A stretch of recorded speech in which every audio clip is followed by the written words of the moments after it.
You could make paper out of it, that you could make cloth out of it, you can make cord out of it, you can make oil, you can make medicine. You can make food out of hemp seed oil, you can burn it in a lamp, you can make rope, you can make parachute cordage and tie your shoes, and the Constitution was really printed on hemp paper. The beauty of the hemp fibre is that it could be many things depending on its method of cultivation and the method of processing. With special steam treatment, the fibre can fibrillate and produce a cloth of a silky consistency, which is indistinguishable from natural silk.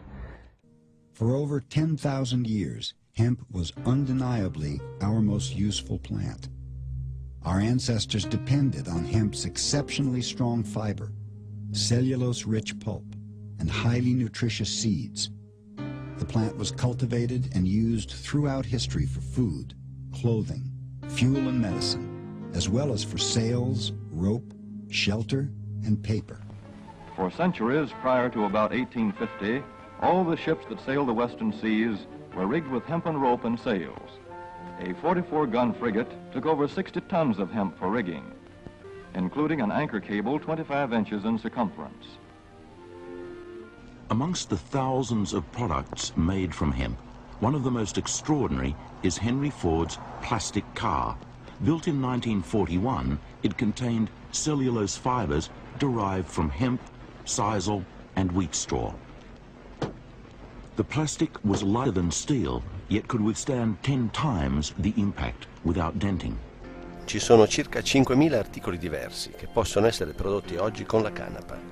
Crackers, gabbiette per animali, materiale isolante, filamenti tessili, custodie per chitarra, lenzuola, rulli per massaggio, mascara, tovaglioli, fiocchi d'avena, materassi, calzature sportive, magliette, lacci per le scarpe, copriorecchie, pannolini, ciucci da morsicare, cuscini, amache, casse per altoparlanti, tende per la doccia, poltrone, deodoranti, coperte, tamburi, filtri per caffè, zoccoli, segatura per le stalle, tendaggi, cappelli, stivali, assi da stiro, biancheria intima, asciugamani, guanti, candele, abiti, giacconi, monopattini, tavole da surf, grembiuli, zainetti, pantaloni, spugne, quaderni e persino le case possono essere costruite in buona parte con i prodotti della canapa.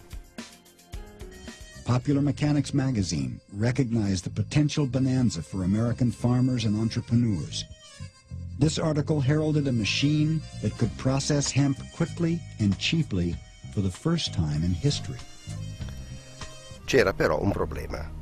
In quell'epoca il magnate del giornalismo rosa, Randolph William Hearst, aveva costruito il suo impero su milioni e milioni di ettari di foresta da legname che utilizzava per produrre la carta per i suoi giornali particolarmente popolari. Con il ritorno della carta di canapa, ora meno costosa della carta estratta dagli alberi, grazie ai nuovi macchinari di lavorazione, il suo impero era destinato a crollare nell'arco di pochi mesi. Un altro gigante dell'industria che si trovò direttamente minacciato dalla canapa era Lamont DuPont, proprietario della società petrolchimica che aveva appena ottenuto i brevetti per creare dozzine di fibre sintetiche dal petrolio. Nylon per le calze, per le spazzole, per gli abiti da uomo e persino per le gomme delle automobili. E poi Orlon, Dacron, spugne sintetiche, cellophane e una intera gamma di prodotti che sarebbero stati soppiantati sul mercato dai loro concorrenti fatti con la canapa. Oltre al rischio di perdere milioni di dollari, Hearst e DuPont avevano un'altra cosa in comune. Erano ambedue finanziati da uno dei più potenti banchieri dell'epoca, Andrew Mellon, il quale in quel periodo era anche ministro del tesoro degli Stati Uniti. Mellon nominò alla direzione dell'Ufficio Federale Narcotici il suo futuro genero Harry Anslinger. Con l'aiuto dei giornali di Hearst e delle compiacenti produzioni di Hollywood, Anslinger mise in moto una gigantesca campagna mediatica intesa a far apparire la canapa come un prodotto intossicante e pericoloso che andava immediatamente eliminato dalla società. Parents, beware. Your children, homeward bound from school, are being introduced to a new danger in the form of a drugged cigarette, marijuana. A Chicago mother watching her daughter die as an indirect result of marijuana addiction told officers that at least 50 of the girl's young friends were slaves to the narcotic, continuing addiction until they deteriorate mentally, become insane, and turn to violent crime and murder.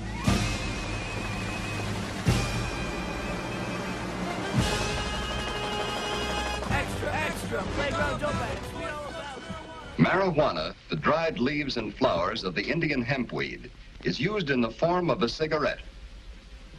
Marijuana smoking, experts point out, can make a helpless addict of its victim within weeks, causing physical and moral ruin and death. Let's go, Jack. I'm red hot.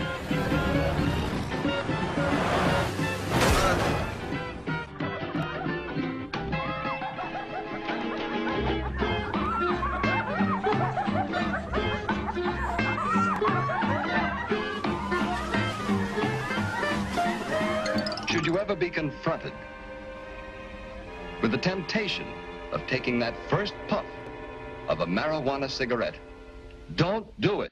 Alla fine di questa poderosa campagna antidroga fu presentata in Parlamento una nuova legge che proibiva l'uso della marijuana.